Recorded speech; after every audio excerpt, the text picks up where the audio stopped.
Hey guys, welcome to another Byron Sunday Sessions, and my special guest today is Bobby Alu. Welcome, mate. Thank you for having me. This is a beautiful spot you got. It is nice, yeah. We love it here. It's great. Listen, I love your music, and I love your voice. You're fantastic, and I love this thing here, this ukulele. So how long have you been playing that? Thanks, man. Well, my mum taught me how to play. I was going to ask you that. I was going to ask you, because I like to find out where people, where you grew up, how you got into music, because I've read up about you and your influences, because I know your mum was the one that kind of got you started on this. Yeah, so tell us about that. Well, this type of setting is pretty much my musical education. I didn't do music at school or learn the notes. In fact, I think I did a gig once with the notes up, but I just pretended to read them. You know? I was like, I know the notation. Yeah. But and she's a Samoan, so lots of that Polynesian culture is about singing together, and that's where your voice comes from too, because the voices over there are incredible, aren't they? Oh, you lost the bulk. You didn't get the bulk. I got the singing, but I didn't get the I'm the skinniest Samoan in the world. Yeah, I didn't want to say that, but yeah. Let's say leanest. But they used me well at the parties, so it was always, they'd pass around the guitars, and I remember my uncles would always just like, here's the ukulele for you, here's the drums for you. So, yeah, I'm really thankful for that. What came first? Did drums come first for you, or guitar and ukulele? It's both at the same time. Okay.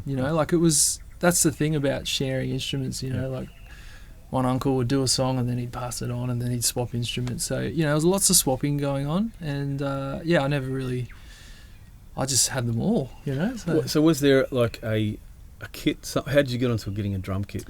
That came later. Okay, right. Yeah, well, I remember seeing a drum kit arrive at school, and I just blew my mind. I was like, what is that? So, at barbecues, growing up, I'd just play a bucket or, like a couple of log drums, the traditional Polynesian drum. So when I saw a drum kit, I was like, wow, that thing... I dreamt about it, I loved it. And then, I ended up saving up, and, I got my $200 and I bought the worst drum kit. Yeah, when you first start, you're buying the crappiest bit of gear. Man. But, you got to see if you're good first. And you are a good drummer because you've played with Xavier Rudd. We'll get into that later.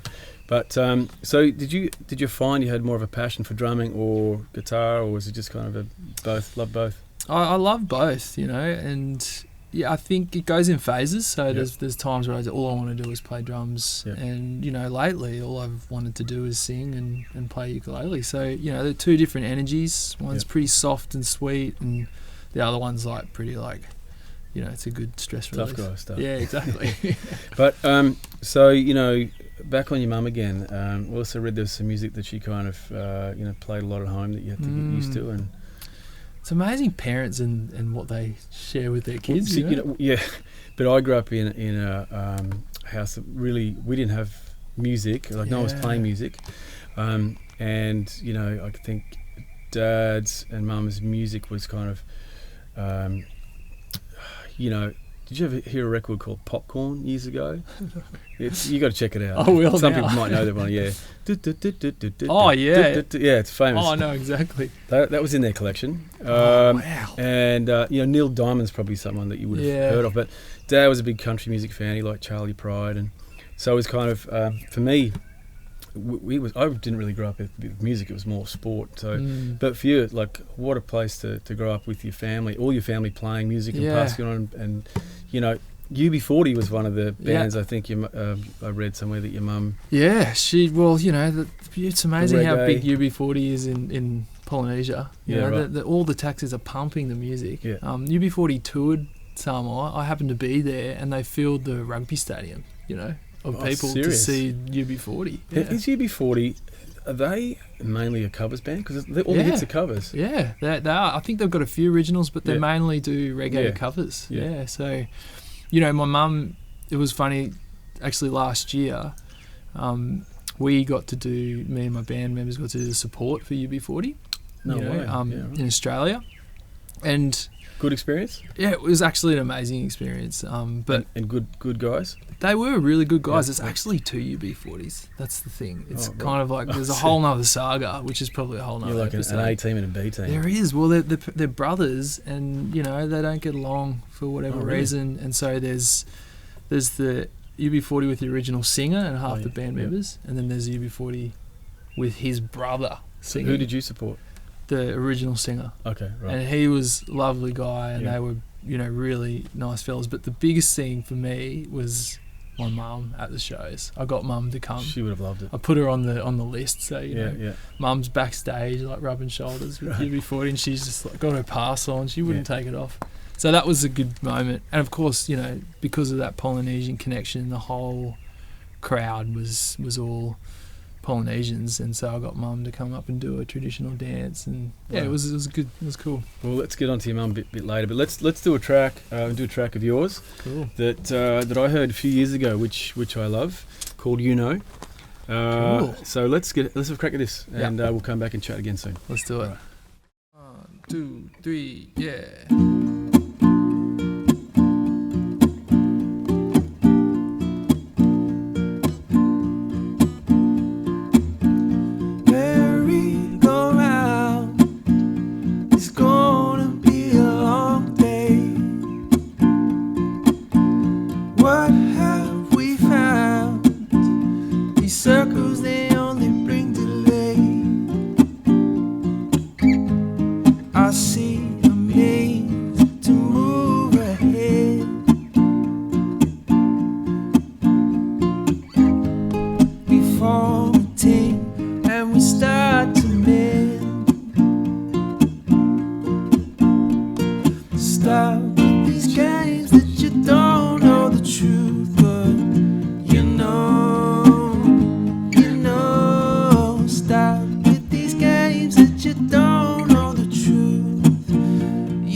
I say